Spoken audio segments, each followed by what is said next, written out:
Hazelwood with that cut. Most cricketing dressing rooms is you've probably got them for 3 minutes, if you're lucky.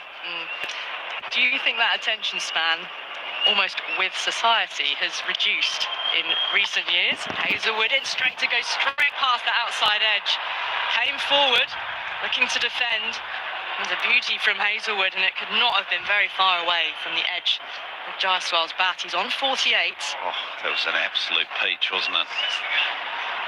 Such a good delivery from over the wicket. Great length, forcing Jaiswal forward, but it just seemed away from the left-hander. Ever so close to that outside edge. Attention span, yes, without a doubt. It's hard enough to get them to put their phones down for 3 minutes. That would be the first thing, yeah. Hazelwood in again. Slightly short of that time, nudged behind square on the leg side. Jaiswal's able to get off strike, and he's on to 49 now. 98 on the board for India, with a lead 144. You would have seen a bit of Jaiswal play against England recently. Yeah, I wasn't on that tour. I was on the wrong time zone. I was still in Australia when they were playing last year, but I tried to watch as much as I could. And he's just class with his stroke play, isn't he? And aggressive as well. He had a good decision making, which always as a batter and an opener, to knowing when to leave and when to play, and then he could switch into attack mode, particularly against spin. Yep. So he's I think the Australian crowd, it's scintillating to be able to watch him. Rahul outside the off stump, fiddles this one behind square out to Nathan Lyon at point. No run to end the over, none for 98 and a lead of 144. But he's showing that, to be a test match opener, you've got to be able to have long powers of concentration for any position in test cricket. Well, you need gears, don't you? You need to be able to, yes, at times it's all well and good playing a brand of cricket, which seems to be quite popular these days in test cricket, where you're taking the game on and going at a run a ball or more, which is pretty much a brand of cricket I think England are trying to embrace. But it doesn't always work that way. You can't play that way, certainly in conditions like this. You're going to get bowled out very cheaply both times trying to attempt playing like that. But if you've got the ability to go to run a ball and take a game on and shift the game very quickly, but also recognise that there's respect I need to give to this bowler or the game or the surface I'm playing on, is critical. And for a young man to be able to do it like he is. He's on 49, facing up to line. An aggressive shot out through the offside. Will be fielded. It's the single that Jaiswal needs to bring up a first 50 on Australian soil in Test cricket. And it might be the first of a few in his career. He's just at the start of it, and he's raising his bat now and doing a circle around Perth Stadium to acknowledge all the fans, 360 degrees. He's the real talent. Wasn't able to show it in the first innings, but we've now started to see it in the second. He certainly is. He's what you call a generational player, I think, Jaiswal. There's no question of that. Plays all formats of the game now. He's only 22, and he's done it very successfully for him. He's got 100 in all three formats for his country as well at the age of 22. Staggering, get your head around that. KR Rahul with a slip and short leg in place. Line is in, forward presses. And Line will pick up off his own bowling. And he smashed, what was it, the fastest 50 off 13 balls in the IPL, which really put him on the map very early in his career. And of course his backstory we've talked about a lot. As the kid who left home and travelled to Mumbai and slept in the Maidan, intents to just pursue a cricket career, was taken in by Jawala Singh. Line in a little bit quicker, played with a very high front elbow. Line in his follow through, reaching out that right hand, picks up. Yeah, in those early days when he was living in that tense situation, he was outside an academy, wasn't he? And he'd wait till the academy program had finished and then see if he could have a hit after all the other kids had gone. And suddenly he was recognised at that point that suddenly, okay, there's this kid that's sort of coming in at the end of this academy program, putting in the hard yards. Outside edge, it's safe behind square. Picked up and single taken to KR Rahul, brings up the 100 for India. 100 with all wickets intact. What a partnership this has been between these two. Jaiswal making his way in Test cricket, playing his 15th Test match. KR Rahul with this opportunity at the top of the order because there is no Rohit Sharma as India captain. Rick, have you got the stats on the 50? Jaswal's 12th time to 50 in only 28 innings, which indicates the quality of the man. And in terms of balls faced, 124 balls. Line in, more aggressive shot from Jaiswal, but controlled along the ground for a single out towards long off. Fine start. Sorry, Rick, I just slightly caught the end of that. He was bowling. 124 balls, 5 fours. Well, Rick, I've got one for you. How many sixes has he hit in Test cricket so far? This might surprise our listeners. You know? I know it's a high number. 35. Yeah, there you go. Yeah. Which is 2.5 a match. Yeah. line in again to Rahul, defence back up the pitch. End of the over. None for 101 and the lead. It's the important number as well, 147. Now this is India's first 100-plus run opening partnership on Australian soil since January 2004 at the SCG. You remember how many India went on to make then? 7 for 705 declared. Okay. Maybe a different surface, but Still. the omens at the moment for India, where all the time stretching ahead as we're only in the third session of day 2. They will bat and bat and bat, and they'll tire out the Australian quicks if they're not tired already. And also, whilst the Stark-Hazelwood partnership had an awful lot of importance in that moment, and those runs were vital in reducing the deficit that India, well, the lead that India started with, also would have had the effect of slightly tiring them before they even began the bowling innings. Yeah, to a certain degree, but what's also going to be interesting is how this bowling attack is going to continue to come back into their second, third, fourth spells. Hazelwood, new over to Jaiswal, he allows it to go by outside the off stump. Because I do understand and respect that, you know, players, the modern day players need to be managed and the workloads need to be managed, but the bottom line to fast bowling is that you need the load. You need the workload to give you that resilience against injury, to give you that capability to be consistent, to come back in your second, third, fourth spell. And in this case, these bowlers might be coming back for a fifth spell. And if you don't have that conditioning, you might have gym conditioning and running conditioning, but bowling conditioning Hazelwood has passed the umpire, short ball, ducking underneath it, it's Jaiswal. is a completely different thing. And again, bowling in the nets compared to bowling in competition out in the middle under pressure, they're completely two different things. And Australia, this unit, particularly at home, not accustomed to having to bowl multiple spells over and over and over. They've been so dominant in recent years. So they have got good fitness, but it's going to be a test if this innings stretches across 2 days. And the threat of injury as well because of that is, potential worry, I would have thought. Jaiswal on 51, facing up to Hazelwood under blue sky here in Perth. A fuller delivery, takes a stride forward, it goes by his off stump. Something I need to mention, Tom, is a message I've had from Simon Finch, who is the trumpeter with the Barmy Army. Oh, yeah. Following the England team around, because he was hearing the conversation I was having with Sunny Gavaskar earlier, and Sunny's very unhappy with the flags that are waved and being strung along the fence, the Indian flags, because they bear the name of the Indian fan group. And Sunny was explaining that it's illegal to deface the Indian flag, and he feels very strongly about the Indian flag having the words of the Bharat Army across them. But Simon has actually been in touch, he says, with the leader of the Bharat Army, and his intel that he passes on is that yes, it is indeed illegal to wear or customise the flag, but as Hazelwood is around the wicket here to the left-hander, and he leaves a little bit later than he has previously, through to Carey it goes, but he says their flags are especially made, and therefore they're not defacements of the national flag, and so they don't violate any laws. And he adds that the BCCI are okay with it, which, if the BCCI had any issue with it, you can be sure those flags would not be in existence. 100%.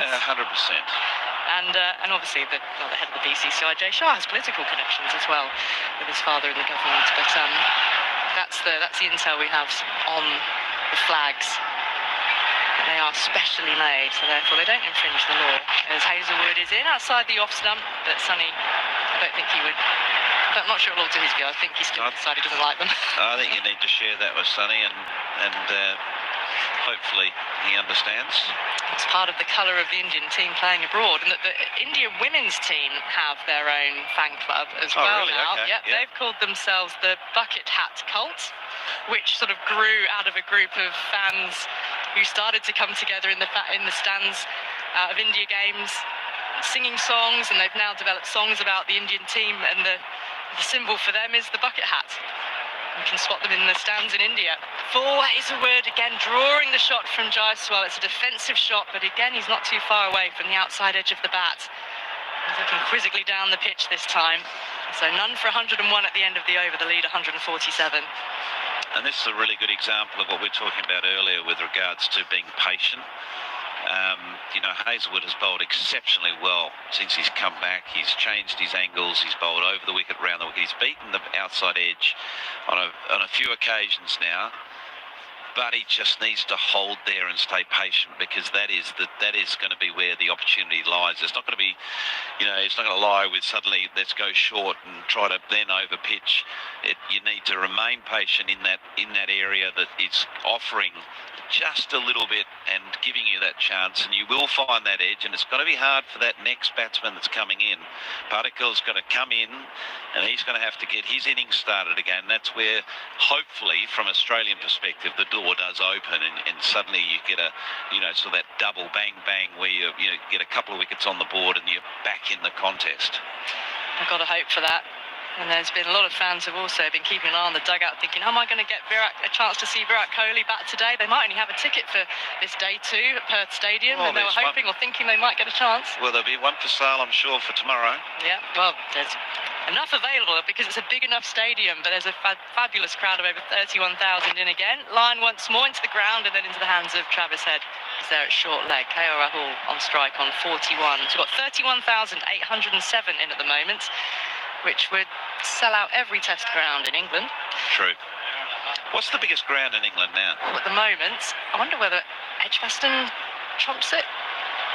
Around the wicket is Lyon as a sweep. Hasn't quite timed it. Down to Hazelwood, who's at short fine leg position. Lords is expanding. Lords has raised the decks either side of the media centre now, and it's fabulous viewing actually. Because before, if you sat in the lower deck of the Compton or Edridge stands, it was like looking out through the slot of a pillar box because the roof was so low. Around the wicket goes Lyon, forward comes Rahul, defence, and Carey comes round from behind the stumps to pick up. Old Trafford boosts their attendance with an enormous temporary stand, which becomes quite the party stand. Not everybody's cup of tea to sit there and watch a day of Test cricket. It's also got no shelter from either rain or sun, which there is some sun occasionally in Manchester. Now Rahul forward again, up to mid-off, a tumbling stop, and no run. Well, Manchester nearly rains as much as Sydney, doesn't it, Rick? They've got very similar records in terms of don't they? Matches washed, or days washed out. There's a lot of conversations about this in the 2023 Ashes Test match. Marnus Labuschagne helped to save the day. Get the draw for Australia there. Around the wicket line, a little tickle into the pad of Carey, and Travis Head knocked it back towards the stumps. Rahul was safe though.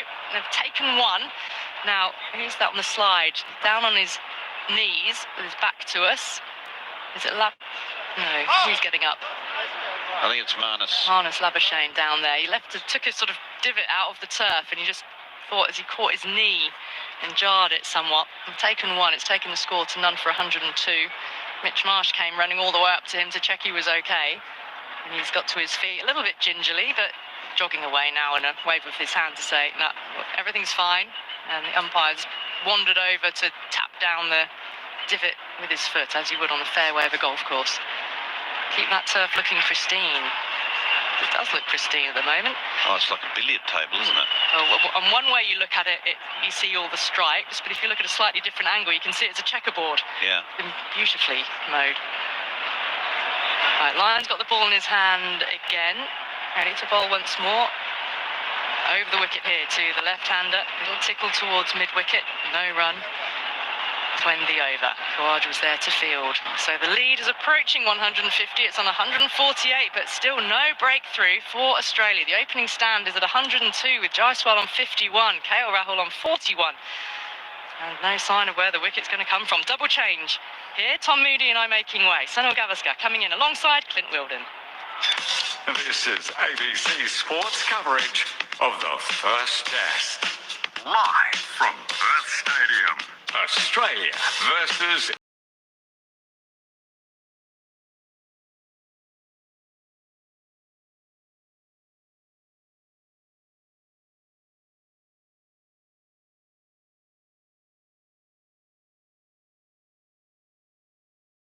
quite remarkable. 17 wickets fell for, and I know Rick will correct me if I'm wrong here, but it's 217 runs or thereabouts, Rick, where today we've had 4 wickets fall for 139 runs. Is that right? He's looking up at the screen, doing some mental maths. Oh, I've got the thumbs up. Sunny Gavaskar is with us. G'day, Sunny. Hey, good day, good day, good day, good day, good day. India's doing so well. Aren't they? They are. You're going to be uncontrollable for this next stint, aren't you? Absolutely. You watch out. Jaiswal's batting superbly. Rahul showing great technique. Enjoyed watching Jaiswal go about his business. He's Stark and he's away to Rahul, who's batting and driving, but a good stop. Nicely done. There in the covers, Labuschagne going across to his right, making short. Dot ball. We've got plenty of text messages. Lots of people who want to have their say to you, Sonny. Here's a good one. If today's batsmen were using the bats from Viv Richards, even your time, they would never hit a boundary on a ground like this. It is a big ground and it is a very slow outfield. You've been surprised by how slow it is in Perth. The WACA ground was always super quick with its outfield. So too Perth came back to 2018. Start for all again. It's a forward delivery. Plays it again out towards Labuschagne. He has to scurry across to his left from extra cover to do the fielding. No run. The outfield is a little bit heavier, definitely over here than, say, the WACA ground, the old WACA ground. That's for sure.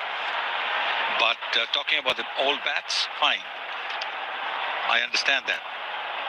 But these guys today have more muscle.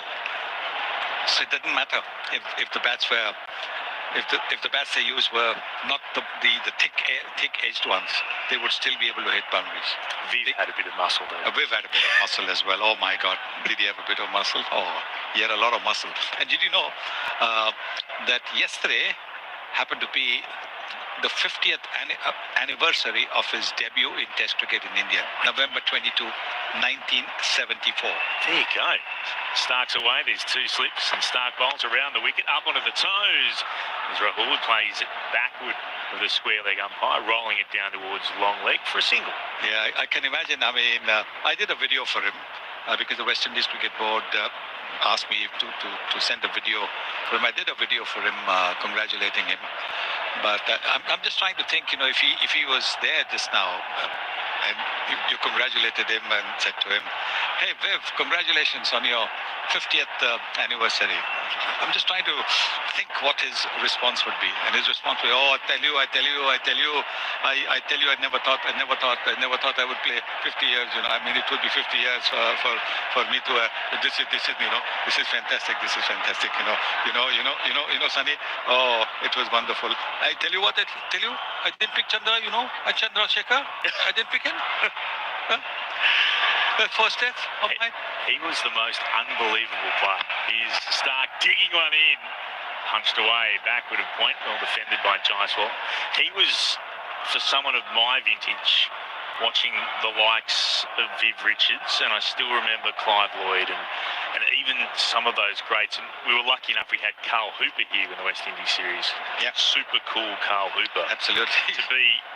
To just be in his presence, I was just being a fanboy sitting next to him. It was magnificent, and they had such an impact, like yourself did as well, had such an impact on this nation, having seen what they were able to do for a long period of time against a very good Australian team. Here's Stark away again. Jaiswal waits and drives, and Stark sticks out the right arm and bounces off the deck, and Stark knocks it down for a dot ball. Are you aware of the sort of impact that the greats of the game have, like yourself, not just in your home nation, but indeed around the world? Well, when you come to another country, you sometimes get to understand that. But just getting back to Viv, Viv's impact all over the world, wherever he played, people wanted to rush, people wanted to drop everything and go and watch him bat. That is something special. That is, very, very few people tend to have that. And he was a destroyer. Nice for Waits. Stark bowls and edging and just falling short, I think, at first slip. I'm not sure if it carried. We'll know from the reaction in a moment. Usman Khawaja climbs up off the deck. Did it quite get to him? Jaiswal was on 51. It's none for 104 now. Stark bowling. The delivery moved a little bit. It was a thick edge, and Khawaja, it bounced just in front of his hands. Well, these are the kind of catches where you often wonder, should the fielder have been crouching a little bit lower? Would he then have got it? Yes. Today's fielders stand a fair bit upright, and therefore to get down towards the ankles is not easy. If he had been crouching low, he would have got to that catch. It would have been a low catch. He would have been able to reach forward. He wasn't able to reach forward because of the way he was standing. That's a modern way of standing with their hands on their knees. And then occasionally they pick up a splendid catch, diving in, But these are the kind of catches that you need to take. It's 104 for no loss. You're feeling just a little bit deflated. And a wicket like this at this stage going, because the batter has got just a little, his concentration just gone down a little bit, having reached his half century. That's a vulnerable time, because you raise your bat towards your dugout, the applause, your focus is gone. Start of a new over, line is in, and Jaiswal pushes it out towards point. Chance for a run out the non-striker's end. Rahul's backing up a long way. The shy at the stumps missed. Line couldn't drag it back in. Not a bad effort at all. Steve Smith did the fielding coming out from behind the stumps. He was fielding at first slip. And Rahul was backing up a long way. Would he have been in real trouble? There was no run in it. There's no need for India to try and risk anything like this. He was very lucky the throw was away. He was out from the replay from side on. Line bowls again to Jaiswal. Defends onto the onside for no run. See, he's walking away, Jaiswal, walking away towards the square leg umpire, because his concentration is not quite there. There was that earlier, two deliveries earlier, that possible opportunity to Khawaja at first slip. So he knows his focus is not there. I think the best thing for him to do at this stage is knock a single, go to the non-strikers end, and get your focus back. At the non-strikers end, I keep saying, you cannot get out at the non-strikers end unless you back up too much, and then the bowler deflects the ball onto the stumps. Here's Nathan Lyon. Jaiswal defends onto the offside, rolling it out towards extra cover for no run. Clint, I'm sure Sonny will be pleased to know that this pair have broken an almost 12-year drought of first wicket century partnerships against Australia. The last one was Vijay and Pujara, who made 108 in Delhi 2013. Next delivery from Lyon is let go by Jaiswal. It's through to the keeper in Kerry for a dot ball. That's against India. Or all comers. That's India against Australia. India against Australia, sorry. That's what I meant. Got there eventually. Steve Smith crouches down at first slip, did the fielding before. The throw wasn't what he was hoping for. Direct hit would have seen Rahul out.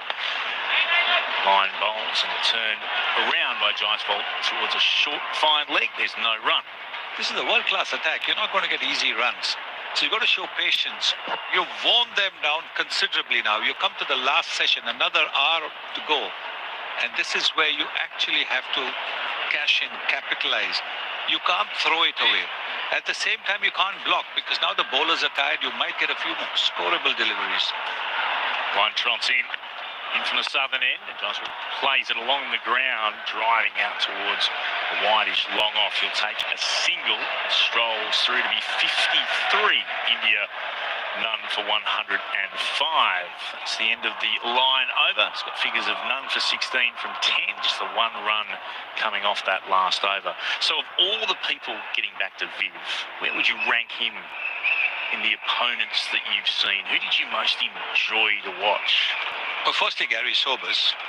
Gary Sobers was a phenomenal cricketer, the greatest of all time for me. Sir Garfield Sobers. Then there's Rohan Kanai from the West Indies again. Terrific, absolutely fantastic batter. He scored a fabulous 100 at the old Vaka when the rest of the world was dismissed for 59 in the first innings. Dennis Lilly taking 8 for 29. 59 all out before lunch.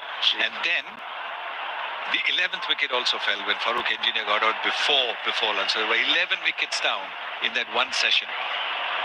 Stark starts another over. It's down leg side. Looking to flick it away here. As Jaiswal couldn't get any bat on it, through to Kerry. And then in the second innings, when we were asked to follow on, Rohan Kanai he scored 121. Amazing innings that was. I was at the non-strikers end for a fair bit of time with him. Had a partnership. Don't remember how big a partnership, but did get the time to watch him from 20 yards, and it was an education how to play fast bowling. Because like me, I mean, he was taller than me, of course, but not a very tall man.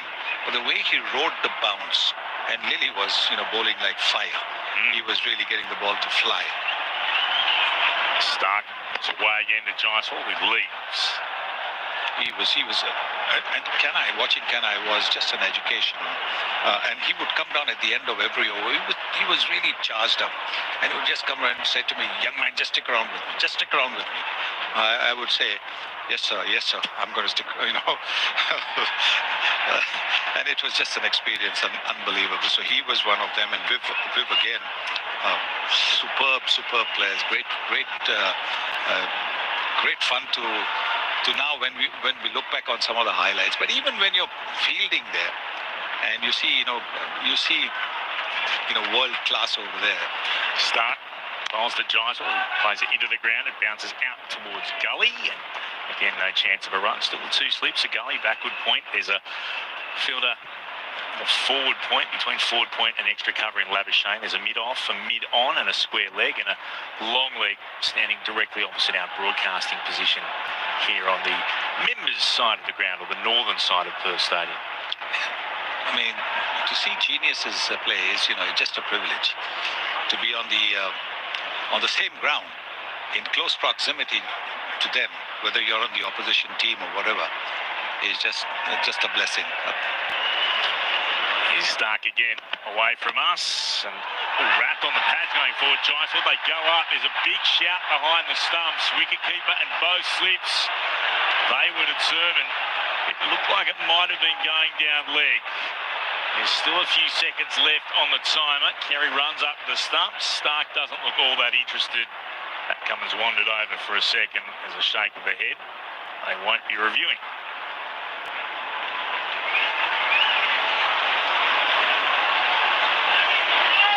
What Jaiswal's doing is he's walking across towards the off stump. So he's got to be very careful if he misses the ball, that it could be closed. This one was quite clearly going down the leg side. But I think he's just getting a little impatient, Jaiswal. He's on 53, and he waits for Stark, who's over the wicket, digs one in, gets the bat out of the way, flies past Jaiswal through to Carey. Speaking of genius at work, which is what we saw a bit yesterday with what Bumrah was doing, how would you have handled it if you were facing what Bumrah was delivering yesterday on this pitch? What would you have done? Stayed at the non-strikers end. Stayed at the non-strikers end. You can do that. You go to your striker and say, how are we going to deal with this? 2s and 4s. Yeah, tell the striker, you do the batting. Stark also bowled beautifully yesterday. Here he is away again and whipped away off the pads down towards long leg for a single. Jaiswal will move to be 54, none for 106. But when you have a bowler that that impressive just before you take drinks, what would your approach have been? Would you take him on or just try to survive? No, I think for the first few overs, definitely try to see what he's doing. So you could say survive, but after that, try and score runs. Maybe not boundaries, push it around for ones and twos. The great Sunil Gavaskar is with us here on Grandstand Cricket on ABC Sport. Drinks are on the field. We'll pause with the score at the moment, still certainly in favour of the Indian side. They continue to build at the moment. 43 overs have been bowled. They're none for 106. This is Grandstand Cricket on ABC Sport. Across the ABC, November is Oz Music Month. No matter your taste, the ABC Listen app has stations to stream, like ABC Classic, ABC Jazz, The Journey is what matters, and ABC Country.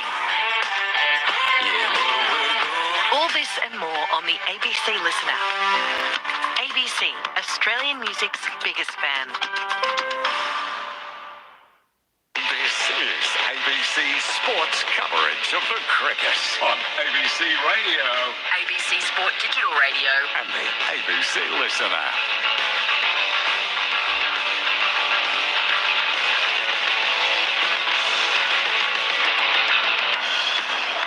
Yeah, man. Hello there. Yes, it's Jim Maxwell here after drinks or during drinks. We might catch up on the Sheffield Shield match that Brett Sprigg is watching from someplace. What's happening, Brett? Hello, Jim. Yes, day one of this day-night Sheffield Shield match in Adelaide. WA sent in by South Australia. We lost most of the first hour due to rain. And then WA firstly lost Cameron Bancroft. First ball of the game caught behind Spencer Johnson got him. His fellow opener Sam Fanning was out for 7, caught at third slip off the bowling of Brendan Doggett. And then Hilton Cartwright, one of their more senior players and more prolific run scorers this summer, was bowled by Liam Scott for 18. So WA now 3 for 90 with Jaden Goodman on 43 and Ashton Turner, the captain, on 14. The acting captain for Sam Whiteman, who is out injured, has been for a couple of weeks. Ben Menenti is leading South Australia, but late in this second session, day one in Adelaide, it's WA 3 for 90. Thank you, Brett. And we're getting ready to go here. I'm sitting alongside Sunil Gavaskar. And it's hard to believe how quickly pitches change. Yesterday, with some spirited, skillful bowling from Bumrah in particular and Hazelwood before that, looked like a minefield. Today, it's as bland as anything I've ever seen. Absolutely. I mean, even the colour of the pitch has changed from what it was yesterday to now. It's a lot drier. Maybe the sun beating down on it has dried the grass up completely, and which is the reason why it might have flattened a little bit. Also, I do believe that today the roller being used twice, once in the morning by Australia. I'm not sure what roller they took, what size roller they took. India took the heavy roller when they came into bat, and that would have definitely helped to flatten some of the divots that had been created yesterday by the balls landing in those areas. So clearly, I think that has helped to take away some of the uncertainty, some of the devils from the pitch, and as we saw in that last wicket partnership between Hazel and Stark, that would have encouraged the Indians as well. They would have seen that their bowlers who had bowled so well were unable to get anything special out of it. So it was a matter of applying themselves, which is what they've done, and that's why this partnership of 100. Have you had a prod and a poke at the pitch today before the start? Did you see any evidence of cracks? Jim, I'm observing what Richie Beno told me my first time in TV. He said to me that if there is no work for you, don't cross that boundary line. Right. Good advice. Now, it's outside the off stump. It's Mitch Marsh bowling down there at the moment, and it's allowed to pass with India at none for 106. He also had many other bits of advice, and one of them was never bet on anything that talks. So any bet on racehorses. Lovely man, Rich. Absolutely. Yeah. I mean, we miss him. We all miss him. And that's the reason I don't step out. So unless there is a pitch report that I've got to do, I don't go towards the pitch. Yes, I do cross the boundary line to do some TV shows. A slip in the gully and Marsh running into bowl, and Jaswal leaves the ball alone. You just wonder how this pitch will change in character, if at all, from here on, given there's so much time left, and India could be leading if they bat all day tomorrow by 500 or more. Yeah, I think there's still 2 days to go. And that is where I think India might miss the services of either Jadeja or Ashwin. They have Washington Sundar, the off spinner, so maybe a Jadeja would have come in very handy. But that said, Jadeja would have played in place of Nitish Reddy. Nitish Reddy played such a fine innings yesterday. Because of him, because of his 41, India managed to get to 150. They might have not even got to 120 otherwise. Here's Marsh bowling, and he's clipped down onto the ground, and there's a dive and roll from second wide, second, third slip, and there's no addition to the score. None for 106. Daswell is 54, and Rahul is on 42. So did they get the selection right with the spin bowling, you think? I thought that, when you have two bowlers who have taken almost 850 test wickets between them, it doesn't matter whether this pitch is going to, help them or not. They've got the experience, they've got the skill set to keep the batter quiet as well. So keep the pressure on from one end. Marsh bowls, Zaz bowls back, cutting fine. Wide of gully and outside the reach of the backward square third man fielder, Nathan Lyon. 4 runs, a good clip to a short wide ball. None for 110. And this impressive youngster is 58 not out. The next Kohli for India. Well, that's a bit much. Yes, but he has begun. He's well. good. He's begun his career very, very well, and it's a matter of him keeping his head, working hard, trying to get better. He's got. You can say he's got the cricketing world at his feet. Yes, he's good to watch. As Marsh bowls to him now when he's forward, pushing away on the offside, and they don't get a run as it's collected out there by Labuschagne. Yes, it's interesting when you think that of the Australian quartet of fine bowlers, the most accomplished of them on this pitch is Nathan Lyon. 28 wickets at about 20 in the test he's played. Spin, bounce, and you would have thought perhaps India would take the cue from that, but they went, I would have thought, the more conservative option of having Washington Sundar in there. I think they got a little bit diddled by the fact that Rohit Sharma was not around. Forward he goes to the next ball, which completes the over at none for 110. Yes, that's mucked things up, unsettled, but looking pretty settled now. They might have to pick Rahul again. Yes. Also, I think the fact that Shubman Gill was all injured, so which meant that they had to look at a number 2 and a number 3 as well. And that is the reason they might have thought in terms of strengthening their batting by having somebody like a Washington Sundar who can bat really well, and Nitish Reddy, because of the reputation of the Perth pitch, which meant that Nitish Reddy's medium pace could come in handy. He's not an express bowler. At best, you can say he's a brisk medium pacer, and his bowling could have come in handy. So that's the reason why they didn't go for Jadeja or Ashwin. And I think it is probably the first time in many test matches that neither of them have played a test match for India. I could be wrong, but I mean, one of them has already played or has always played for India in a test. There you go, Rick. Question without notice. Off you go. He loves it. He loves doing a little bit of research as we travel through the day. Shadows are coming across the ground as Stark bowls a ball that's driven through the covers. Runs for Rahul with a neat stroke going out towards the boundary on this slow outfield. Very sluggish compared to most around the world. And they collect another 3. None for 113. And Rahul up to 45.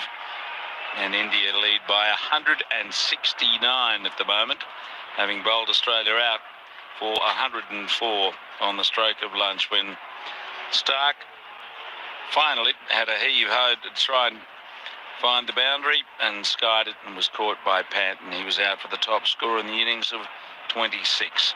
Now we're back with Stark in the shadows, creeping out of those back to some sunlight and towards the left-hander, and Zasval is back and he plays a neat back cut, but he finds line down there at backward point.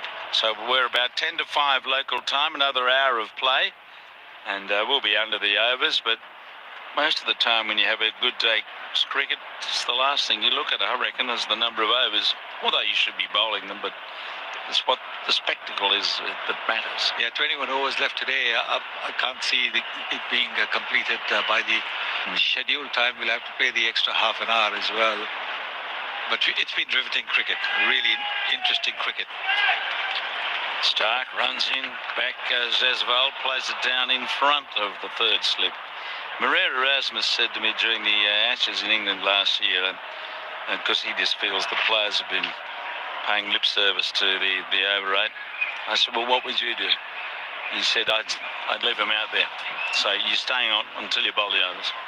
Don't know whether the television stations would like that, but that's what he reckoned. It's the only way to fix it. But the problem is the batsmen are almost as much fault as the bowlers sometimes in the day's play. True. Yeah. Asking for gloves, asking for the helmet to be changed with the cap and stuff like that. So yes, I think the batters can also be a problem. Stark goes in, Zasval drives, and there's another stop, and he's followed through from Mitchell Stark. Is there a solution? Oh, here's Rick. He's got the number. He's got the spin bowling number on those two. The last Indian team without Jadeja and Ashwin was at the famous victory at Brisbane here in Australia in 2021, and the one before that was the match actually here at this Perth Stadium, the tour before in 2018. So they must have known something not to be playing here. Oh, so that's the reason why they must have said, look, you didn't play in 2018, so you're not playing again here. Exactly. That's right, that Pant game in Brisbane. Here goes Stark, pushed away hard by Zasval down towards mid-on, and it's Hazelwood fielding. They collect the run, none for 114. That was the game when Washington Sundar played as the... Yes. Yeah. That's right, yes. And I think that's perhaps the reason why he's been included, because he can bowl his off spinners tightly. He doesn't probably have the variety that Ashwin has, but he'll bowl it tight, he'll keep the pressure on. He's a very, very good fielder, and as a batter can be pretty handy. It's like a right-handed version of Jadeja. Yes, that's right. Now Stark's going around the wicket, and he did cause Rahul to play an errant back cut earlier when it was too close to him, but it missed. He didn't get a wicket, but what's he going to do? He comes in and Rahul cross and behind, pushing away on the offside to end the over at none for 114. Thanks to Sonny for being with us this afternoon. And just on the SMS 0467 920 222 is Stark's innings of 26, the lowest high score of an Australian innings. No, it'll be Nathan Lyon, I would think. If not, when was the last one lower than 26? There you go. Thanks very much, says Rick. We'll look at that. Glenn McGrath's back. How are you? Had a cup of tea or something? Yeah, g'day Jim, g'day listeners. Been sitting, watching, wondering why we've changed pitches. Yes. We're not playing the same pitch we played yesterday, are we? It's so bland compared to yesterday. Unbelievable, isn't it? Yeah. Yes. What striking days. 17 wickets yesterday. The team doctor's been out there with a Valium. Killed it. Yeah. And they certainly batted very well, but we just can't create any chances on this surface at the moment. Mitch Marsh starts a new over. He runs in and bowls a ball. It's nicked onto the pad by Zasval, and it runs away into the slip cordon. Yes, we could be here on the last day looking at this. India remorselessly batting for a day or so. If the surface doesn't change, are there any cracks in it? Will it change character? Well, Mitchell Johnson was saying there was a few cracks yesterday. There's been quite warm today, no cloud, sun on it all day. Whether they'll open up, there's still still looks like a tinge of green out there on the pitch, but it's not doing a huge amount. Marsh is bowling, and it's outside the line, and it's allowed to pass through by Zasval. His judgment's been pretty good. He swished it a few and missed. What have you got, Rick? The highest score for Australia in the Test innings was Tom Garrett's 10 Out of innings of 42 right. back in 1887. The second one was extras in the Trent Bridge game of 2015 when Oh, the extras 60. scored 14. Oh, yes. Yeah. But say in a score of 104, right? If you can get somewhere around that, is that the highest, lowest score? Marsh bowls, and it's tucked away to the onside. I'm sorry to annoy you, Rick, but we're at that time of the day where we're getting a little somnolent on the face of steady Australian bowling, but not spectacular like Bumrah last night, and steady Indian batting. The Nathan Lyon In Cape Town. In Cape Town is third, 14 out of 47. So Right. If we restrict the score to 100 or more, Yeah, is that a fair thing to do? yeah. Alan Border made 20 Out of at the MCG in 88-89. Oh, right. As did David Burns, so equal top scorers. Mitchell Stark and Khawaja both made 20 at Adelaide against England in 17-18. I was trying to find one for you, Glenn, but I couldn't. What's that? The lowest highest score in the innings of Glenn McGrath. Well, Well, if Nathan Lyon could do it, why couldn't you? the lowest score. Yes. Nice bowls, and Rahul pushes away back down the pitch. It's none for 115. The lead's 171. Have you got any other statistical morsels for us to consume? And there's two innings here of 104. There was Ponting 20 and Blue at 19. Where was that? England at the Oval in 97. Oh, right. And we packed up and went home that day. There's Yeah. another 19th century one. Should have won that game. Yes. There wasn't a lot in it, was there? It fell apart. 95. What's it? 94 against South Africa, Sydney. Yeah. Back and across. Fani de Villiers. It's pushed back down the pitch. Yes. Fani caught you to win the match, didn't he? Caught and bowled. Yeah, I'd rather forget that one, but You only needed 12.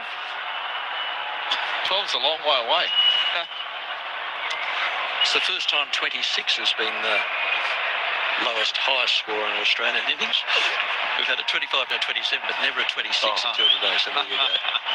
That is worth a glass of champagne for sure. It's clutching at straws, that one. Yeah, Marsh bowls, and that squirts a bit at the batsman. He has to look for it. It seemed as though it might sneak through his guard, but it didn't, and he defended it out on the offside.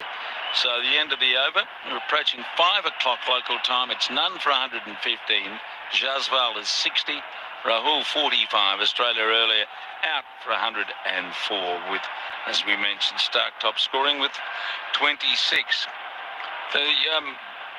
The most curious over of this innings, without doubt, in my opinion, and probably the worst over, was Lavishane's attempt to bowl bouncers at the slowest medium pace I've ever seen. I know you've got to try something sometimes, but if he had a bit of pace, perhaps that would worry the batsman, but he hasn't. Yeah, no, you've got 3 tearaway quicks out there that can come in and unseat And Marsh. batsmen. And Mitch Marsh. Yeah. Now, Stark charges in and he bowls the ball. It's flicked away by Jaswal. Behind square to the boundary for 4. It was just slightly offline and full, and he happily sent it buzzing out to the boundary. He's 64, and it's an under 119. Yeah, just got a little bit leg side there and just picked up. He doesn't mind playing his shots as well, does he? Yep. But if you go... Oh, that's gone the whole way. Went for 6, did it? My goodness, it did. I didn't even think to look.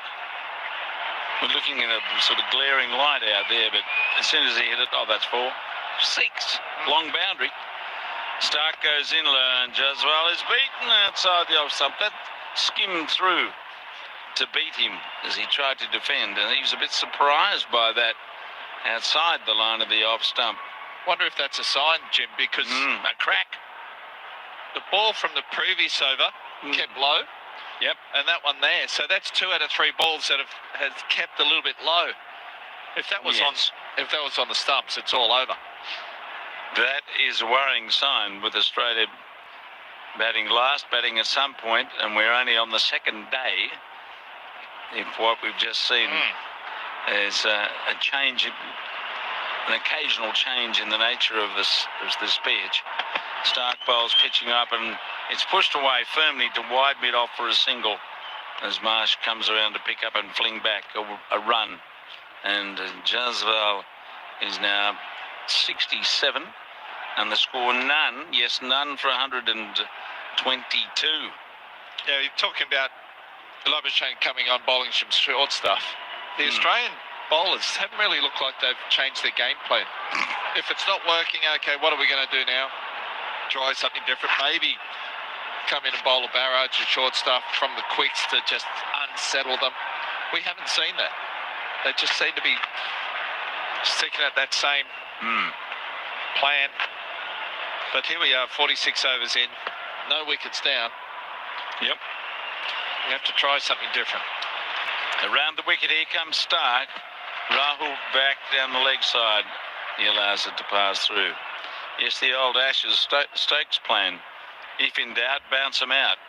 And England tried to take on Australia playing that tactic, and they all got out in that first innings at Lords before the other hiatus came in the game.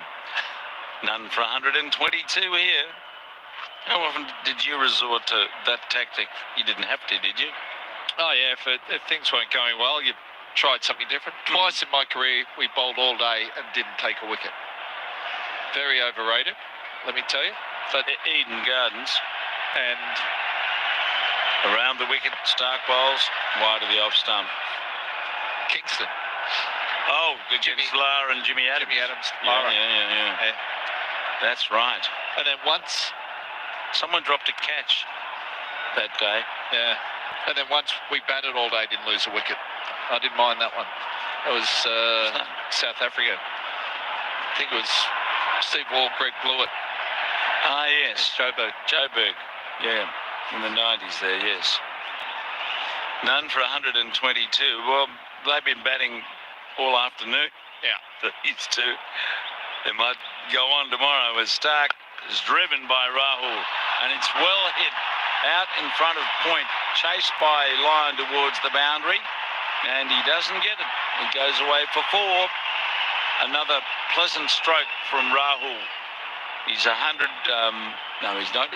The score's 126, and he is on 49. Corbin Middlemass has been warming up. He's been practicing for offsiders tomorrow because he's hosting it, and you'll all be watching it at 10 o'clock in the morning, just before we go to air. Corbin, he's coming in. Glenn McGrath's here. This is ABC Sports coverage of the cricket, live from Perth Stadium. The first test. And you're the one that said that you don't want me anymore. And how you need your space and give the keys back to your door.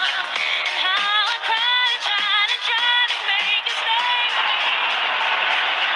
Thanks, Jim.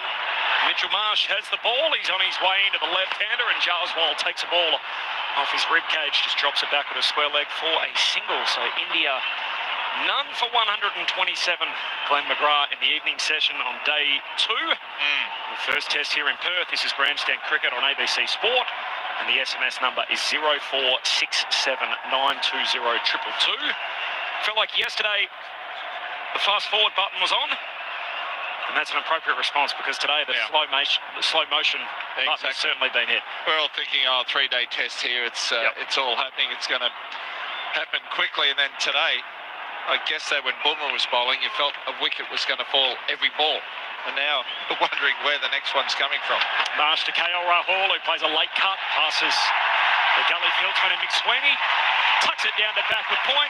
He chops through for a calm single. And he raises his bat here in the West. It's a second innings half century for KL Rahul. He's been involved in this fine opening stand, a 128-run partnership unbroken for the first wicket. And KL Rahul with a half-hundred. And India bossing this game, Glenn McGrath. Yeah, no, he's looked good. There hasn't been any chances. There was one that sort of, you think, did it carry to Khawaja? Was he a little bit too deep? But that was Jaswal, but I think there was a run out next over. Sash to Joswell, who defends back to the bowler.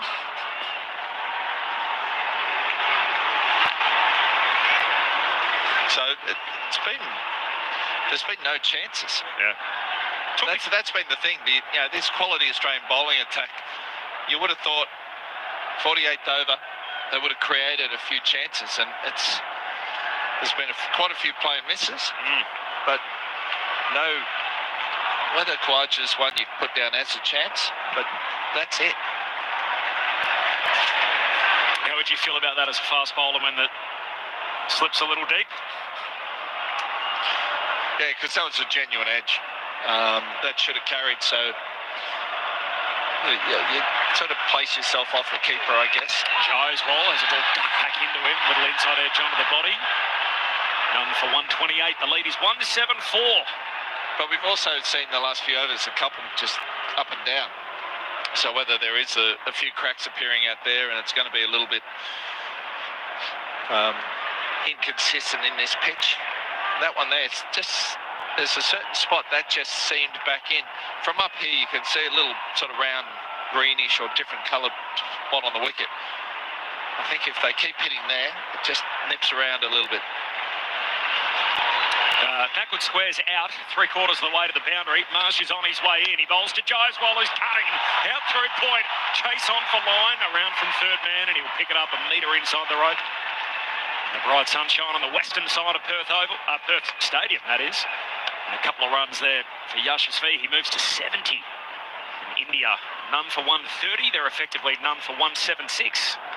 So when you had an edge go into the cordon and it fell short, would you be giving some advice to the slips cordon, or is it up to them to determine where they stand and then positioning and to make their adjustments? Yeah, I can't remember it really happening. Yep. We're very fortunate with the slips cordon we had, and they wanted to get close, and they backed themselves to take everything. And for 151 as we tick towards stumps on day 2. Yes, it seems to be no pressure on these batsmen at all. They're scoring at will. They're just ticking the score over, and they've done that from when they first come in, just pushing the singles, get the scoreboard ticking over. That right-hand, left-hand combination just unsettles the bowlers' lines, their length. First innings, we thought, oh, here it is, they're going to struggle this series as well. And Joswell showing what he's made of, and Kale Roll, very adaptable batsman. He sort of bats all over the place. It's never really been set or safe in the team. They just keep moving and where they need him. But they've both done incredibly well.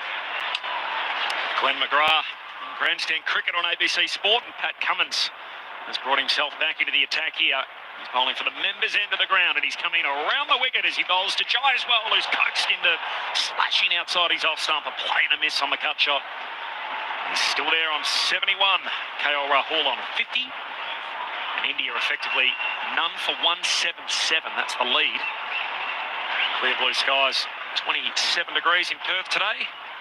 The shadows starting to lengthen. They cover the pitch now. It's just the western side, so the leg side for the left-hander is on strike here, that he's in the sunshine. 2 slips and a gully, backward point, cover, mid-off, mid-on, square leg and fine leg. He's Cummins again around the wicket. Joswell lets it pass wide of off stump. I was watching the lunch break today and was out the back, and they had the television pictures on, and the host broadcaster was essentially going through their top moments of all time for test matches in Perth, and some great moments. Obviously the Jub and me and Dad incident with Dennis Lilly, and spoke about Merv Hughes' hat-trick, Curtly Ambrose 7-for-1 spell, Mark Waugh hitting the ball on the roof, all the familiar moments. And there was one moment I noticed in particular that was missing. I didn't see anyone mention Campbell, Lara and Adams. Dismissals in the early noughties.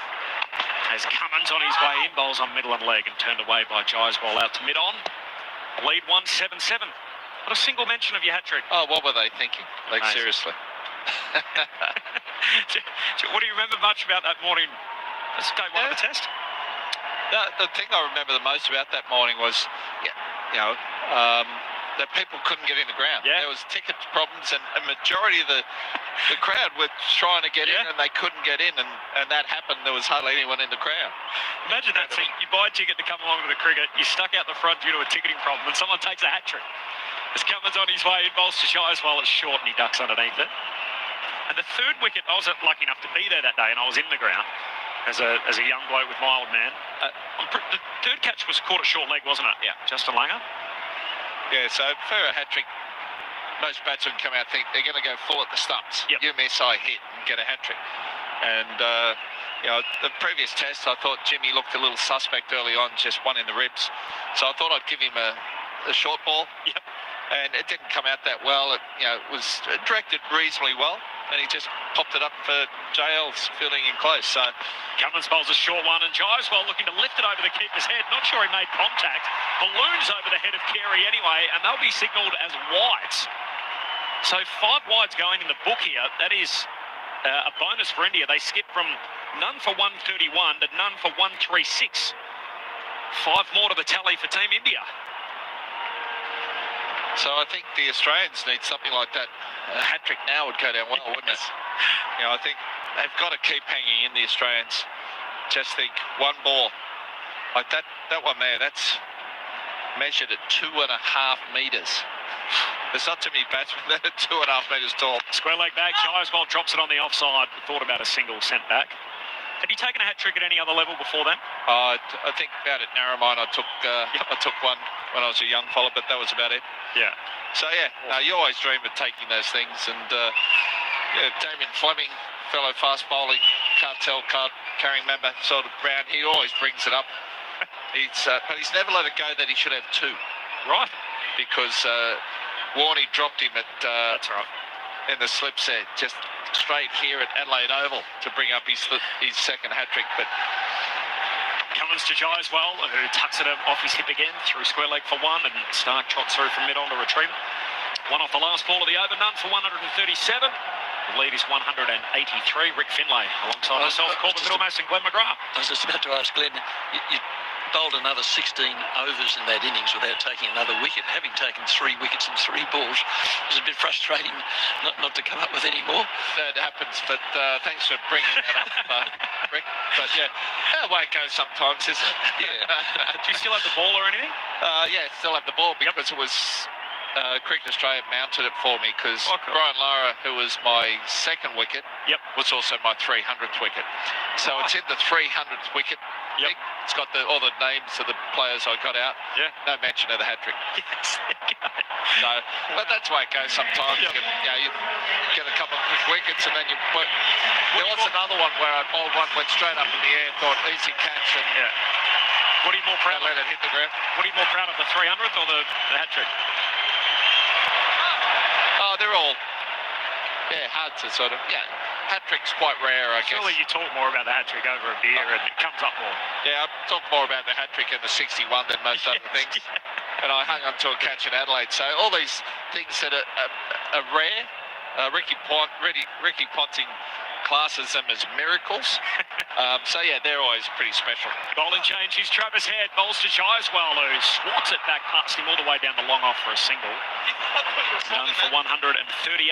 Grandstand Cricket on ABC Sport, 0467 920 222 is the SMS number. Glenn, you'll be glad to hear the 4 junior Narromine cricket teams all had wins in the Dubbo competition today. Happy days. Good to see Narromine having 4 junior cricket teams. Sometimes in the small country towns, the local cricket competition sort of dying and so it doesn't continue. You need certain people to really give up their time to ensure these things carry on. So good to see that we've got a few teams out there still, and they're beating Dubbo. Big smoke down the road. Head on his way in, bowls to KL Rahul, who plays back down the pitch. Half hundreds of both batters, so Gireswell 73, KL Rahul 50. And India effectively none for 184. That is the lead in the game. Second innings total is 138. It's been a slow day, 2 and over all day. There's a cut shot here from KL Rahul, breaks the infield past the diving Khawaja. And with point back, Hazelwood works around, strips it back into the keeper's end, and he's through for 2. I think we have spoken about the hat-trick once before, given the fact that my favourite player growing up was Brian Lara, and that was the only time during that particular era they came to Perth. And so the only time I actually got to see him live It was the middle wicket of your hat-trick, which means he was out without scoring, faced one ball, and that was it. Well, at least you were in the ground to see him. Correct. Most other people weren't. Yes, that is true. I got to see something else very historic that day. McGrath's 300th wicket. And, of course, the hat-trick. His head on his way in, bowls to KL Rahul, a back foot punch down the long on for an easy single. And the lead now up to 187. And the Aussies are hoping that number can bring about a wicket here. It would be their first in India's second dig. So 20 wickets falling for 254 runs collectively across the first innings of the match. And now India 141 without loss. A full toss to Jaiswal as he drives it along the ground down the long on for one. Yeah, just looking at these Australian players, they haven't had a lot of longer version cricket recently, have they? And whether that's, you feel they're feeling that already. It'll be good for this hit out today, but and this test match, but you need to go into the test ready. Here comes head again, well flighted. KL Rahul drives through cover, hits it wide of Labuschagne, who's in a catching position, out into these deep pockets here at Perth Stadium. It won't be four. Josh Hazlewood will run around from deep backward point to collect. A triple for KL Rahul, last ball of the over. So he's 56. Yashasvi Jaiswal is on 74. And India lead the test match by 191 runs. They are none for 145. Did you find that in your playing days, that if you came back, start a test series, haven't had a whole lot of red ball cricket under your belt, that you were a little rusty? A little bit. Didn't matter how much you bowled in the nets either. So it's always the first game of the season you're sort of working into. You want to pick it up where you left off the previous season, and you can get frustrated quite quickly if it's not coming out as well, but you have to give yourself a chance, and nothing beats bowling in a game situation, in a match out in the middle. So, yeah, you want to have as much red ball practice beforehand in game situations leading into this first test of the season. So, yeah, they're probably all a little bit underdone, but this day and age, it's, you go on tours, you don't really get many practice matches, you're straight into it. There's one-days and T20s, the IPLs, there's so much happening, it's really hard to find matches to get that under your belt. Yeah, they could have played maybe a Shield game leading into here, or there was that one-day series against Pakistan, but Cummins over the wicket to Rahul, who defends the ball on off stump, out through point, and Labuschagne trots up from cover point to collect it. But it is the nature of the beast these days, isn't it? They're on the go all the time, so you've got to be adaptable and ready for whatever pops up. But yeah, bowling 4 overs in a match, or even 10, is completely different to bowling in a test match. I think you sort of look through the field, I'm pretty sure Marsh and Carey, Head and Marsh were both on paternity leave, so they missed a little bit of cricket in the lead-up. Hazlewood played the white ball series, as did Cummins and Stark. Stark played a red ball game. Labuschagne and Khawaja both had hits for the Bulls. Steve Smith played a game in Shield cricket for New South Wales. So they had a little bit, but yep. India have just come off a test series against New Zealand at home. Yep. Fair enough, it didn't go very well for them. And Australia needed to, they bowled well in the first innings, but had to keep on top of them and not let them get the confidence, get their tail up. Rahul awaits Cummins, he drives straight to the cover fieldsman, and Labuschagne, I think that hit him more than he stopped it.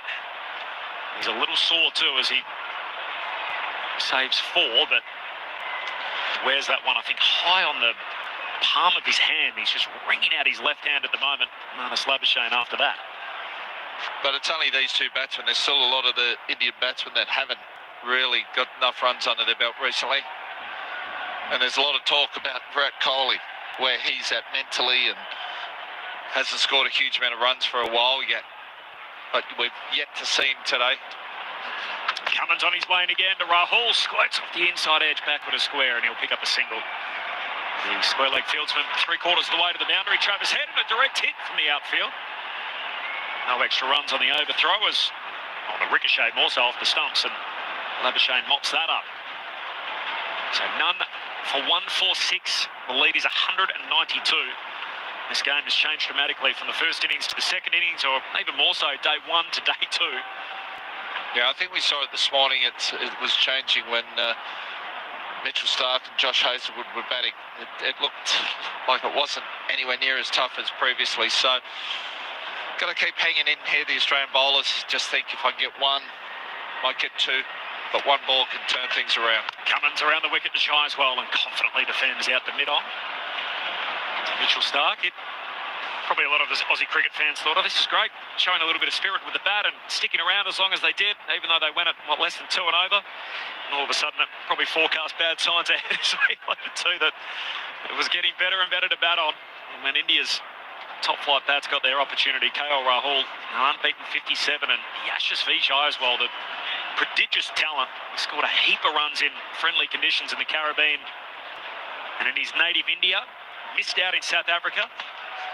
He's edging here between the split cordon, between second slip and gully, and down to the rope for 4. And that's a boundary for Yashasvi. He moves to 78. And India are 150 without loss in their second dig. Well, nothing's going Australia's way here. Another edge. Wouldn't have carried anyway if there was a third slip.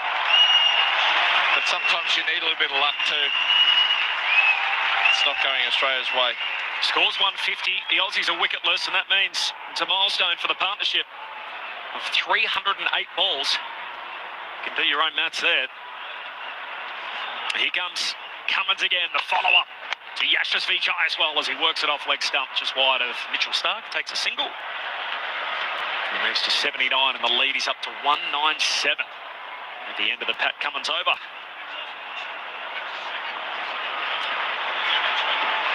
Mike, in New Zealand off the SMS, do you think if the slip fielders were younger and more agile, you would have that wicket? Are you keeping players too long in these positions? Well, there's always that argument, but yeah, I think you've got to be fielding in the right position.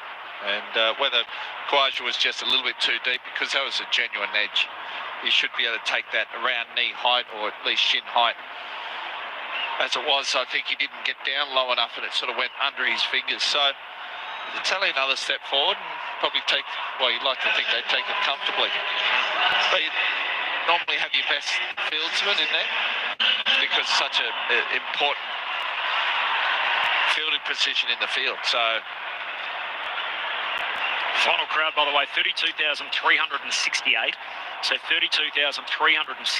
That is a record for the second day running. So yesterday was the biggest attendance we've ever had for a day of Test cricket in Perth. Obviously, small sample size. We've only been at a venue this size in the last half a dozen years. 5th Test match played at Perth Stadium, the Burswood Peninsula, and now today has bettered that again. So over 60,000, obviously, for the 2 days so far. Tremendous roll-up. yeah, very good. What's the capacity of this stadium? 60, yeah. So yesterday and today would have filled it. Yeah. Yep. And a bit left over. Very comfortable. A lot of places to sit in the shade, and as much as I think we're all nostalgic about how great the WACA ground was, the amenities weren't as good. You sort of a lot of people sort of forget the idea of sitting in the sun all day and not being able to get a drink or go to the bathroom. And there's still something special about the WACA and the tradition and the history of it, but not as spectator friendly. Courtney, does the capacity reduce because of the side screens here for the cricket? It probably would, slightly, yeah. So what do we lose? I did see something. There was 3 blocks? 54,000 would it reduce by 6,000? Okay. Yep. That would be around the mark, yeah.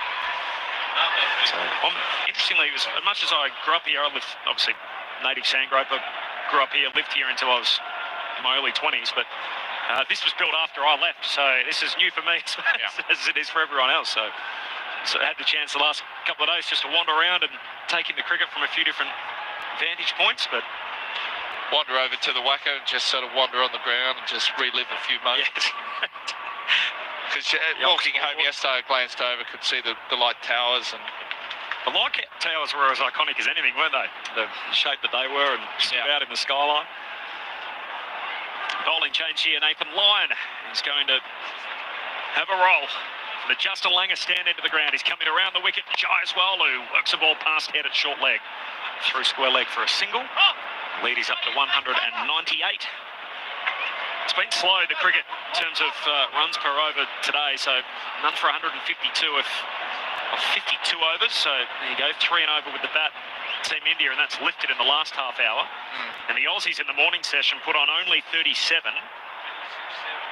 from 24 overs. So it was slow going this morning with Australia's tail trying to get them as many as they could. All out 104.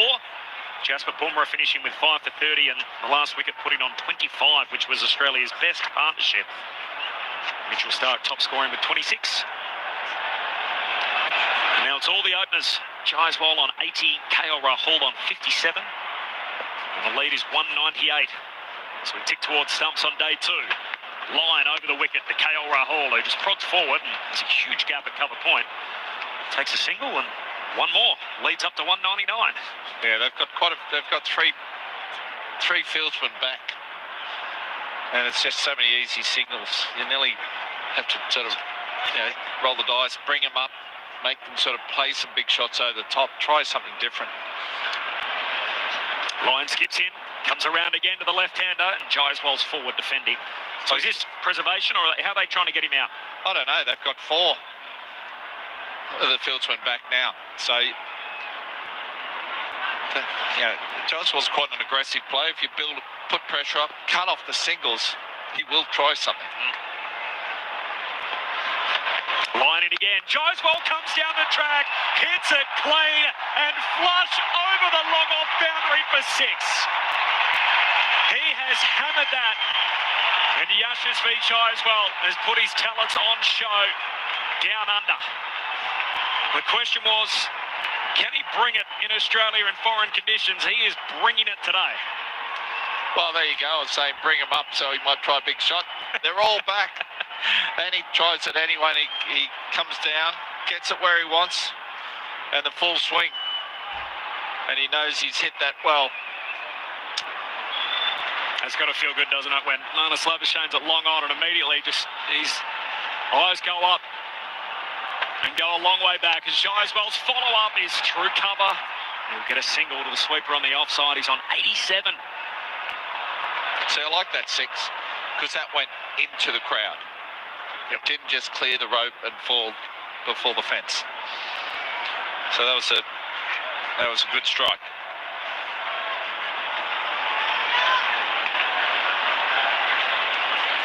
It's only had 1 tour, if you exclude so went to the Caribbean, scored runs there, scored runs at home in Asia.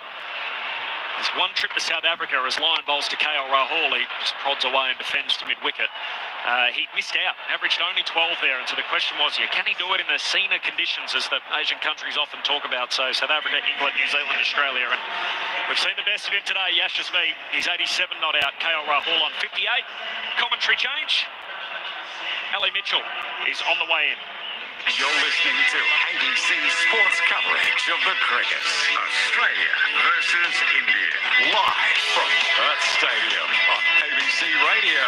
ABC Sport Digital Radio. And the ABC Listener.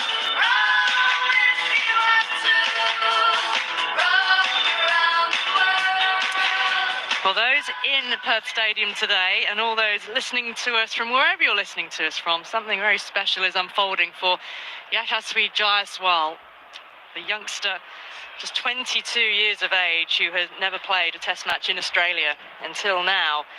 Yep, the first innings did not go his way, but he's bounced back from that 8-ball duck, 87 not out, and the partnership unbroken, opening stand 160 in the lead. That's the important thing from the team point of view. It's now 206 with all 10 wickets in hand, and we're only towards the end of day 2. There have only been 2 other partnerships, opening partnerships for India over 150 in Australia before. The first one was, they both involved Sunil Gavaskar, 1980-81, 165 with Chauhan, and then at Melbourne and Sydney in 85-86 with Shrikant, 191. Well, here's Cummins, and expect a different approach here and some shorter balls, but dropped into the offside as a length ball from Cummins angled out towards point, vacant region. He takes 1. The field is spread, and Darren Lehmann, I mean, what are the tricks can the Australian bowlers pull off to try to break this stand? I mean, is the bumper barrage the thing that they haven't done for a sustained period of time. Could that work? They probably haven't had a real crack at that, have they? But they've batted really well, India. They've dominated today's play. Even the 37 that Australia got, they took a lot of time to get there. And then India got the perfect opportunity to bat at the perfect part of the day, not either morning or like now when it's a little bit more difficult. But none for 161, you wouldn't have picked that. They've played beautiful, these two. He looks like he's a proper superstar, doesn't he, Jaswal? He looks like he wants to get 100 tonight, so he'll have to get moving. 20 minutes to go. Yeah, 88 he's on, but it's KL Rahul on 58 on strike as Cummins moves in, back of a length, and there's short leg there for just that sort of fending shot, dropped into the ground and then into the hands of short leg. So what have we got then? Alex Carey is standing alone with deep third push back and fine leg on the boundary behind him. McSweeney is to his right-hand side in a gully position. We've got a deep backward point, 2/3 of the way back, catching extra cover. Hazelwood is at mid-wicket. Deep mid-wicket again, 2/3 of the way back, and deep backward square as well. In goes Cummins, short ball, he's gone for the pull, doesn't get anything on it, through to Carey. And they've been far away from the top edge, that's one of the things Cummins is hoping for. He's got some pace, that's what he has got. Still doing the job. He's played so well though. The wickets played better today. I think, as we said, once the ball gets to 30 overs, you had to make inroads early. They didn't get it quite right. The Indian batters played so well. Half chance. Khawaja should have taken that catch probably the first slip, I think. Yeah, too deep, not low enough in stance. It's the only chance note that's been created. Cummins bundles in again. Fended, it's gone down the leg side, through Carey. Can it be cut off? No, it's into the rope. And it's 4 more for the Indian total. And this partnership extends, already the highest opening partnership for India in Australia since 1986. That was 191. They're none for 165. The lead 211. Oh, Is there a bat there? Yeah, it's off the pad. But what it is doing, it's just starting to be a little bit of up and down, isn't it? Which is not a great sign. Well, for Australia. If you're Australian, very good sign if you're Indian. And supporting the Indian team, they've just, ever since Boomer got the ball in his hand, the test match has turned.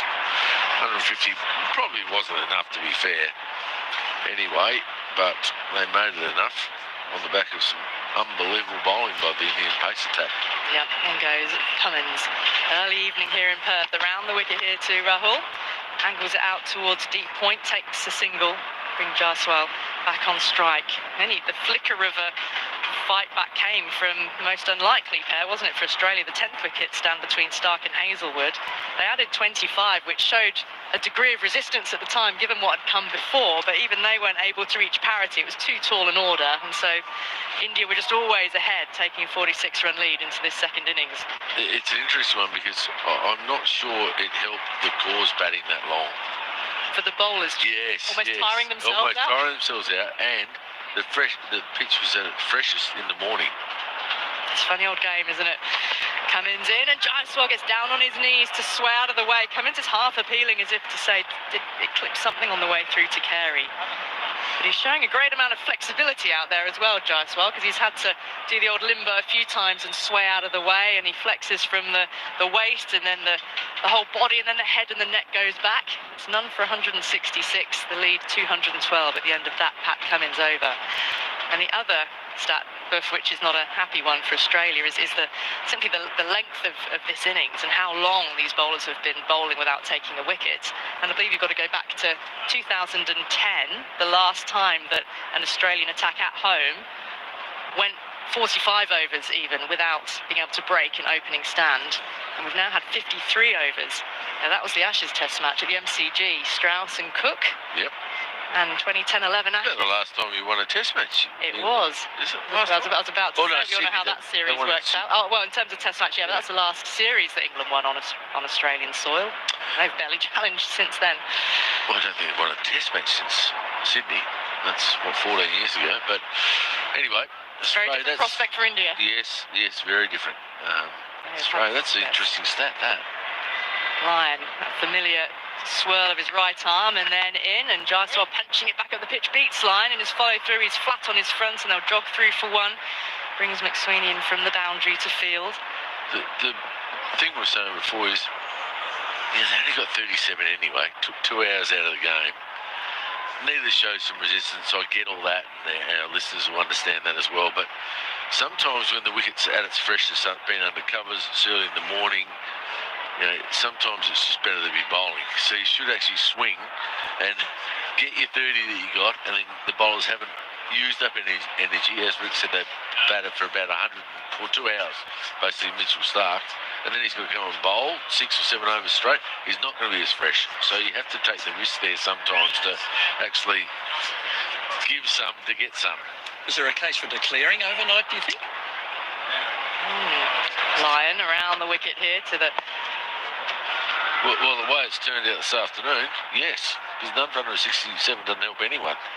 You know, because they would have been better to be bowling on the fresh wicket. But I think they should have just slogged and tried to get the 30 quickly or 40 quickly, and if it happened, it happened, especially when Carey got out first over. And I think they tried a couple of them and just they kept staying in there. Lyon into Jaiswal, forward, and initially looking defensive, but then he just uses those wrists and pushes it with more force to get a single out through the onside. I mean, that was what went wrong, wasn't it, losing Carey early, because if he had stuck around and been able to bat for an hour, runs you felt would have come much quicker. So that was the crucial blow India struck with Bumrah. And then if they bat till lunch and get through to lunch, you know, you bowlers have had enough time off then. But it's a really difficult one. And worst thing for Australia, I think it's really hot tomorrow as well. Someone was saying I think it's going to be, you know, in the 30s. So you're going to have to front up again for 90 overs. Around the wicket line, and Rahul going back, works it out through deep mid-wicket. Cummins is there, able to jog one and move the score on to none for 169. The lead 215 at the end of that. Oh no, Lyon's got another couple of deliveries, beg your pardon. Yeah, temperatures tomorrow. See what... It's supposed to be warm. Up to 35 tomorrow. Wow. So if I'm in India, I'm going, oh, you can really drag this out if you would like. Tire those bowlers out. Lyon in, cutting behind square, and finds Mitchell Stark in the 45. No run. The only thing I would be thinking, if it's that hot, I'm going, right, what's the number? I would love to be bowling for an hour tomorrow night in these conditions with Bumrah. Well, they might be in a position where they can sit there and really control it. Jaiswal with a big expansive shot, and Carey then whips off the bails, but his foot is firmly planted behind the crease. As Jaiswal on 89 does have a penchant for attack against the spinners, and we've seen him club Nathan Lyon for 6 already. End of the over, 215 the lead, and the attendance 32,368. So that's beaten day one, hasn't it? 31,300 on day one, so an extra 1,000 in for day two. Yeah, fantastic effort that. So that's what happens when you get bigger stadiums. And if you get quality of opposition, crowds obviously want to back their teams in. It's a test which started on a Friday, so you've had a Friday, Saturday, day 3 Sunday. I mean, there's been test matches of late which they've started on a Wednesday and they're over by Friday, and you don't even get any weekend play. So it's the pace of the game at times. It was quite interesting, Ali, with Nathan Lyon's bowling to, especially the Indian team. He's not hitting the stumps at all. He's not bowling stump for bowls and LBs. He's just not bowling like he would bowl to normal left-handers. He did at the start, but now he's gone wide, a bit like he did to India last tour, and that's not a great way to go as an off-spinner. I mean, he's classy, obviously. Cummins again with the field spread here to Rahul. Short ball, and he gets up on his toes, gets in behind it. The ball drops into the turf, and Stark moves forward to pick up and toss that back to Cummins. But again, this field set with deep third and fine leg back, one gully in place, backward point 2/3 of the way back to the fence, and Stark at extra cover, and then on the leg side, short leg, mid-wicket, deep square leg, deep backward square, and that fine leg. So 5 on the leg side, and Cummins looking to dig it into KL Rahul, who's 61 not out, Jaiswal on 89 at the other end. Cummins races in, digs it in very short, almost his half of the pitch, and not troubling KL Rahul. He lets it go through to Carey. Yeah, so what I was saying there was Nathan Lyon, last to a bowl quite wide to left-hand is Part, and he got able to free his arms. He never tried to attack the stumps early on. He did early doors when he started, but now they're going him. He's actually gone defensive. Australia, no point saving runs now. They actually need to get wickets. So he needs to bowl straighter and try and get him, beat him either side, either straighten it and he nicks at the keeper or slip, or it slides on it with the arm and he gets the LBW. Cummins in. Oh, it's a little fuller this time too, Rahul. Angles him out towards backward point. Jogs one. Brings Labuschagne in from the deep and moves him onto 62 now. The other thing is, Lyon, for all the wickets that he's taken here at Perth Stadium, he's taken more than any other bowler, hasn't he? The circumstances in which he was always bowling, because Australia have always won the toss and batted first here, haven't they? And the average first innings is 400 odd, so he's always been bowling with loads of first innings runs behind him. So it's been a completely different set of circumstances for him here. And I suppose they were hoping that they'd be in front by that many, he'd bowl a lot, but hasn't really spun much, has it? No. Cummins in into the left-handed Jaiswal, ducking underneath one. A better length there from Cummins because it is forcing the batter to take evasive action. Will he be tempted into playing at one? Can Cummins find a catch and top edge? Or will he just continue to play a bit of cat and mouse and wear out Cummins? It's hard work bowling bounces, isn't it? It is, and well, they've had a clear pan with Cummins and Hazelwood. They haven't played too many risky shots against both those players. They've actually said they're the two that can really go through us. I think they've actually played quite normally, unless they bowled a long half volley. I think there was a ramp over the keeper's head as such. Cummins around the wicket to Jaiswal. Fuller, there's the drive, but he misses through to Carey. And Cummins has his hands on his head to say, well, that's been my trick. I'll bowl it short, and then throw in the full ball, induce the drive and try and find the edge. He wasn't far away. Booming drive. When he connects, though, with that cover drive, Jaiswal looks $1 million. He's looked pretty good today. You've obviously seen a lot more in than I have, but I've been very impressed with him. His time, he's not rushed, makes good decisions. Learned from the first innings, didn't try and cover drive too quickly today. He actually learned quickly, so sign of a really good player who's cramping up again and just happens to be 10 minutes to go. Well, he's bringing out the support staff. I think he's actually removed a glove. He's shaking up, shaking out that hand. Well, it's amazing. The young man's made 214 before. Was he cramping that much that day? Mind you, you would be a bit tired first time in Australia and bit tense. So you can sort of give him some credit there. Well, he's having a little bit of treatment. Gives us a moment for the score, none for 171 and the lead 217. Good morning, by the way, to all those in the UK listening to us on the BBC. I think it's approaching 10 o'clock in the morning in the UK at the moment, 20 to 10. So hello to everyone listening to us on BBC Sounds as well. Here's a message from Bob in Yass. Says, hi team, you've rekindled my interest in cricket. The commentary is on point and is really great. He says the Quokka name. Now we were trying to find a name for our little mascot Quokka here, Buff, which is a little cuddly toy at the front of the commentary box. Says the Quokka name should be Quickie. Quickie the Quokka. I wondered whether there's any sort of cricketing names that the Quokka should have been named after, maybe according to the attributes of a quokka, who is herbivorous, mainly nocturnal. Cricketers who enjoy their nightlife. Warning. Warning the quokka, tough as the quokka, back in the day. Tough as was the cat, wasn't he? Although they are described as about the size of a domestic cat. They are, yeah. I've seen one in Rottnest Island. Well, exactly. That's where, the big population of them is in Perth. Really nice place to go. And we learnt earlier that they are macropods, part of the marsupial family. Or rather, marsupials in the macropod family. Right. Which way round it is. Like kangaroos and wallabies are. Anyway, Jaiswal's still receiving some treatment out there in the middle. Cummins has got ball in his hand, his hands on his hip, a few double teapots in the field as Jaiswal has received treatments. Just looking at what made before Jaiswal, I can only find, I think there's only one batter ever who's made a duck in their first innings and their first test against Australia and scored a century in the second innings. So fellow Indian Gundappa Vishwanath. Vishwanath. In 1969-70 Canberra, he made a duck in the first innings and 137 in the second. Well, no other batter from any country any country. has done that. Yeah. Well, he'll be in rarefied territory then.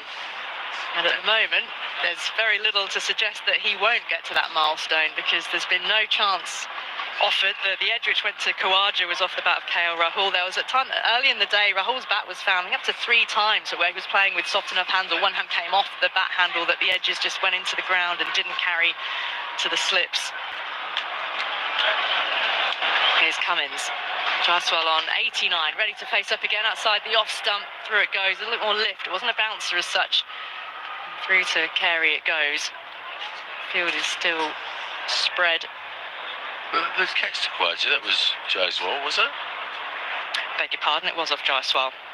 And it So didn't quite get to him, but you could argue that actually Khawaja should have come forward to it and taken that it. carried. I mean, as a coach, you shouldn't be so deep, and that's really the slips working that out. Maybe on this wicket come a bit closer. I know it's tough to do in Perth. He was on 57 at that point, and he's 89 not out now. Cummins around the wicket, back at the length, now fended away towards short leg, but drops into the ground, and Travis Head then fields it. Leans up on his knees, arches his back, but that's what he's there for, and Cummins is trying to find that awkward length, which gets Jaiswal fending, and it hit him high on the bat handle. Handle, gloves, one hand comes off the bat. Yeah. So he's trying to create something. He's trying to do something. They have tried hard. It's been an amazing slow day, a slow outfield. So 208 runs today. We've had, we had 51. How many overs we had today? It's almost like a...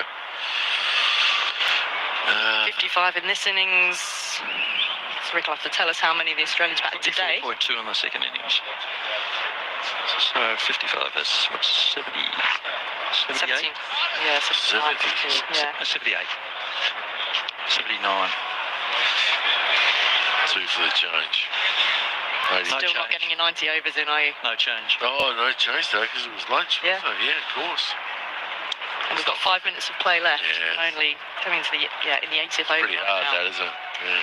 Line around the wickets. Here's KL Rahul pushing forward. He defends solidly, and Head is there to pick up. So Steve Smith is there at the moment at a leg slip position. Travis Head at short leg. Stark is on the 45 behind the bat.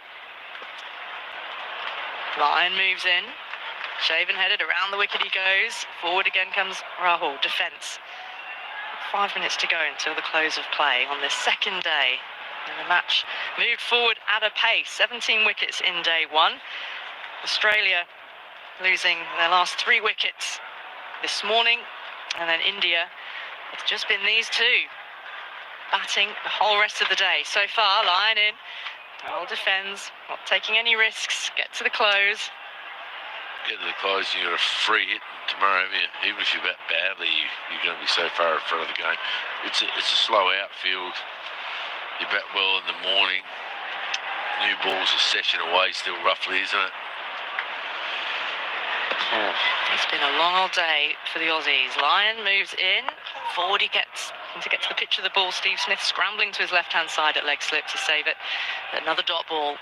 So 2 more to come from Nathan Lyon. And then squeeze 1 more in. Yeah, 1 more. And 1 more from Cummins. See if he can break this up, and that will give the Aussies a spring in their step till he starts day 2, but the lead's already in excess of 200 runs. Lyon in, again, well forward, getting to the pitch of the ball. Lyon fielding his follow-through, almost collides with Jaiswal as he goes. Little pat on the shoulder from the 22-year-old as Lyon walks by to get to the end of his mark. It's a slither of sunshine shining across the pitch. At the non-striker's end, Jaiswal is standing in it, leaning on his bat handle, 1 arm resting on his hip. KL Rahul facing up. Lyon goes in, goes back, knocks the ball into the ground, into the hands of Head at short leg. Another over negotiated, and 3 minutes until 5:50, which will be the close of play. Last one, yeah. Yep, so 1 more over. It's, so I'm just trying. Marnus again. 31 overs in the 2.5 hours. It's probably not good enough, is it? Because Nathan Lyon bowled a lot of them as well. He's bowled 6 or 7. Eddie's bowled a couple. So you're right, the over rate's been too slow. It's a bugbear a long time. I keep going on about it, but no one's going to do anything about it, so what's it matter? Well, the penalty is at the moment. It's not enough. Whatever it is, it's not enough. ICC test points, championship points. It changed Well, that a might little while ago. That might change a bit. Marnus Labuschagne is going to bowl the final over of the day. He has bowled already, bowled just leading up to the break, didn't he? It's a medium pace bumpers was what we saw from him before. Over rates, the captains used to be suspended, didn't they? But now players get fined 20% of their match fee per over. It's capped at 100% of your match fee, obviously. The team is deducted points from the World Test Championship table. But it still is a problem that persists. Now, Marnus is setting his field.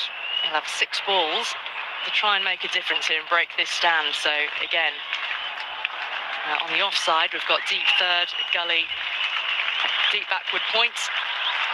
Extra cover, and we've got 4 on the leg side, 5 on the leg side, beg your pardon. Marnus in, Labuschagne bowls, back of the length, knocked into, there's a vacant short leg position now, and it's a gentle single for him to get off strike.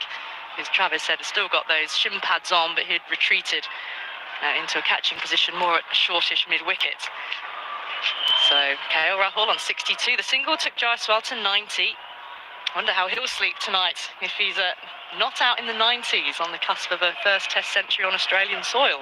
Oh, I think he'll sleep pretty well. It's not going to be having nightmares. No, I think he's done it a few times before already. I mean, he's going to do a lot more in his career still, so I don't think he has to panic too much.